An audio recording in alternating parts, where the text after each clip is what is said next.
Hello everyone, welcome to Suji's kitchen blogs. ఈరోజు Saturday కదండి, night ఇంకా డిన్నర్లోకి టిఫిన్ అనమాట. ఇడ్లీ వేసాను, వేడి ఇడ్లీ. అదేవిధంగా పల్లి చట్నీ చాలా బాగుంది. మార్నింగ్ చేశాను పల్లి చట్నీ, అదే ఉంది. ఇంకా ఇప్పుడు కూడా అదే. నేనైతే వీడియో షేర్ చేస్తాను. పల్లి చట్నీ ఈజీ ఎలా చేసుకోవాలో ప్రాసెస్ అనేది ఆల్రెడీ నేను పోస్ట్ చేశాను వీడియో. ఈ వీడియో కింద లింక్ ఇస్తాను, చూడండి వాళ్ళంటే చూసేయండి. ప్లీజ్ సబ్స్క్రైబ్ చేసుకోండి నా ఛానల్ని. మంచి వీడియోస్ అయితే నేను పోస్ట్ చేస్తాను.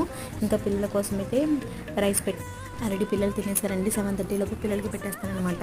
ఇంకా మేమే తినాలి. ఇడ్లీ విత్ పల్లి చట్నీ చాలా బాగుంది టేస్ట్ అయితే. ఇడ్లీ తాలింపు కూడా వేయనండి, నేను పోపు అసలు వేయను. చాలా బాగుంటుంది. నేను ప్రాసెస్ అయితే పెట్టాను వీడియో, లింక్ అనేది ఇస్తాను దీని కింద, చూడండి చూడండి. Thank you for watching. Please subscribe my channel.